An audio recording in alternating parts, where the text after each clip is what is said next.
പണിയെടുക്കണ ആരെങ്കിലും പണിയെടുക്കണം ഒരുത്തനെങ്ങനെയുണ്ടല്ലോ ആത്മാർത്ഥമായിട്ട് പണിയെടുക്കണം. Eat 5-star, do nothing. Indian മിലിറ്ററിയുടെ സൈബർ ഇന്റലിജൻസ് വിങ്ങിന്റെ കമാൻഡിംഗ് ഓഫീസർ മേജർ ശ്രീകാന്ത്.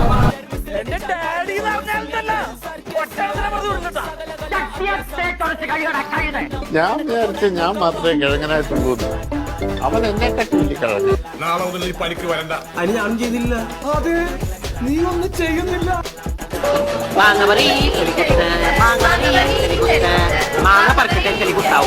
എന്തൊക്കെയാണ് ഈ കൊച്ചു കേരളത്തിൽ സംഭവിക്കുന്നത്? എന്തൊക്കെയാണ് നടക്കുന്നേ? എവിടെയോ എന്തോ ഒരു നീ എവിടെ പരിപാടി അവതരിപ്പിച്ചാലും ഇത് തന്നെയാണല്ലോ നിന്റെ വിധി. സിമന്റ് കയ്യിലൊക്കെ ആകെ ടയർഡായി. പാവത്തിന്റെ ഇങ്ങനെ സൗന്ദര്യം തരല്ലേ. Car engine out completely.